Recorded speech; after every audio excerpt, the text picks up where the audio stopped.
Sir एक तो मतलब हिंदी बहुत सारे ऐसे स्टूडेंट्स हैं जिनके लिए प्रॉपर न्यू सब्जेक्ट है, क्योंकि मैंने 10th के बाद हिंदी आज तक कभी टच नहीं करी।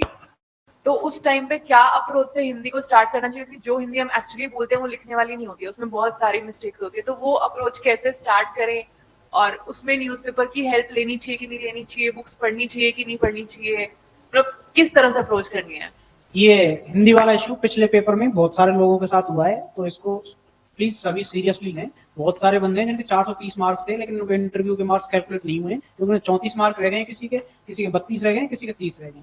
कोई अगर हल्के में ले रहा हो तो इसको नहीं ले प्लीज। सोशल एस्पेक्ट में आप कर जाएंगे, मैं 100% बता रहा हूँ, सारे लोग कर जाएंगे जो हिंदी मीडियम से। इनका जो क्वेश्चन है कि इंग्लिश मीडियम वालों के साथ में इशू आता ही आता है, तो आप दो पार्ट में डिवाइड कर लीजिए उसको। एक तो हो गया अपना ग्रामर, और एक हो गया जो थ्योरेटिकल टाइप का पार्ट है। तो उसमें आप इजीली सारी चीजें कर पाओगे। जो 50 नंबर का पीछे का पार्ट है, ऐसे लिखना है अपने को, और जो विज्ञप्ति है, ज्ञापन हो गया, वो सारे के सारे पार्ट्स आप इजीली कर पाओगे। अब आपको मेहनत करनी है सिर्फ जो ग्रामर वाला पार्ट है उसमें।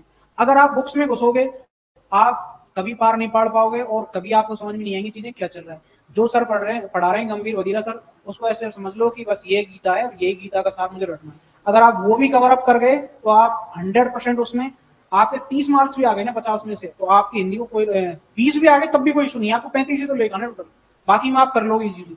तो इधर 50 में से आप कोशिश करो कि 25-30 में आप पहुंच पाओ। तो जो सर पढ़ा रहे हैं उस पर फोकस करो। इसके अलावा अगर आपको ये चीज आने लग जाए, ठीक से डेवलप अगर हो रही है, तो आप आगे बढ़े।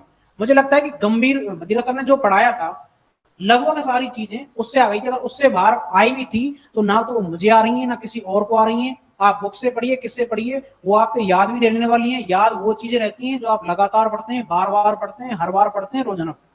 आप नोट्स को गीता की तरह मान करके उनको आप ऐसे मान लीजिए कि बस ये चीज है, इसके बाहर कुछ नहीं जाना। आप 25 से 30 मार्क लेके आओगे इजीली, और उधर भी आप स्कोर करोगे। ऐसे में आप ना कुछ चाहते हुए भी आप जो आपको नॉलेज है उसको छाप के आओगे, 10 नंबर आएंगे आपके 100%। आपको कितने बच गए? 25। 25 में से अभी तो विज्ञप्ति ज्ञापन वाला पार्ट हो गया, पत्र लेखन वाला पार्ट हो गया। अगर सब में 3-5 अब करके लाओगे तो 4 पोर्शन होते हैं, 3-3 मार्क्स गए तो 12 नंबर वहां से आ गए। तो आपके 22 नंबर या 20 नंबर इधर से स्पेशल हुए, 15 नंबर आपको सिर्फ उस साइड में चाहिए।